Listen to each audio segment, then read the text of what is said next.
Hello friends. तो बहुत सारे लोगों को ये इशू आ रहा है, तो मुझे मैसेजेस भी आ रहे हैं सर्टिफिकेट से रिलेटेड क्वेरी के लिए।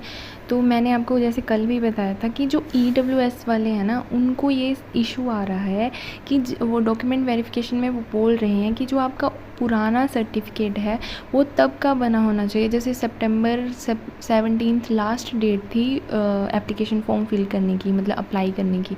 तो जो आपका EWS का सर्टिफिकेट है वो उससे पहले का बना होना चाहिए और वो उस टाइम पे वैलिड होना चाहिए, ठीक है। और दूसरी बात कि 31 मार्च को आपका वो फाइनेंशियल ईयर ख़त्म हो गया होगा, उस सर्टिफिकेट की वैलिडिटी ख़त्म हो गई है, तो आपको लेटेस्ट भी बनवाना पड़ेगा, ठीक है।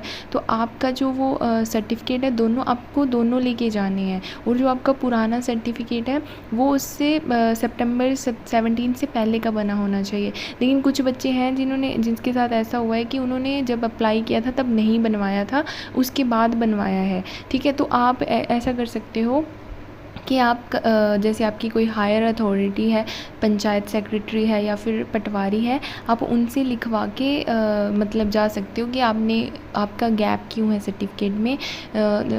हाँ, और कुछ बच्चों के साथ ऐसा भी हुआ है कि जैसे उन्होंने एक जो आपका सर्टिफिकेट था EWS वाला, वो पहले बनवाया था 2024-25 के ईयर में, और जब उन्होंने वो एप्लीकेशन फॉर्म फिल किया था, अप्लाई किया था, तब वो एक्सपायर हो गया था, उसकी वैलिडिटी ख़त्म हो गई थी। एंड देन उन्होंने जो नेक्स्ट आपका EWS का सर्टिफिकेट है वो 2026 में बनवाया।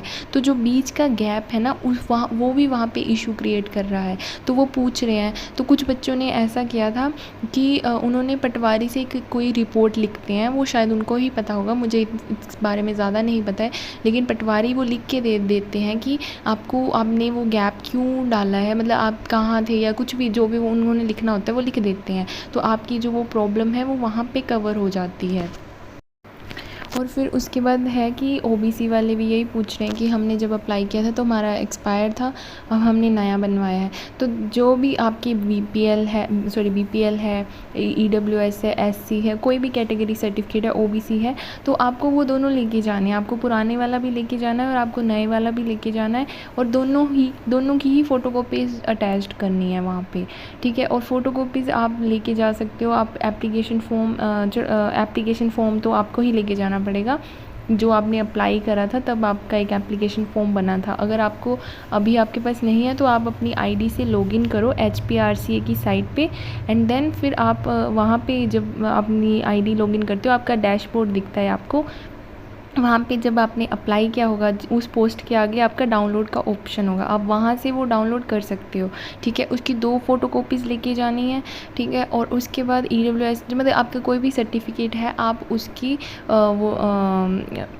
उसकी दो फ़ोटोकॉपीज़ लेके जाओगे। एक आप मतलब 2 सेट बनवाओगे, जब बनवाते हैं तो आपका एक फर्स्ट सेट के दोनों की, ओल्ड और न्यू दोनों की दो फ़ोटोकॉपीज़ लेके जानी है, और दोनों ही लगाने हैं। और आप उनको बता सकते हो, आप बता दोगे कि हाँ, हमने पुराने वाला और न्यू वाला भी दोनों लगाए हैं।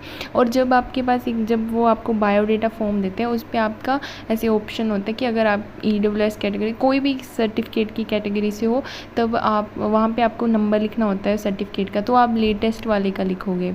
तो ये छोटी छोटी मिस्टेक्स हैं, जो मतलब मिस्टेक्स तो नहीं, मतलब ये प्रॉब्लम्स आ रही हैं वहाँ पे। तो आप मतलब आई होप कि ये आपको हेल्प करे, आप पहले से ही रेडी होके जाओ। अगर आपके सर्टिफिकेट्स में गैप है तो आप उसको मतलब पटवारी से या पंचायत सेक्रेटरी से लिखवा के जाओ।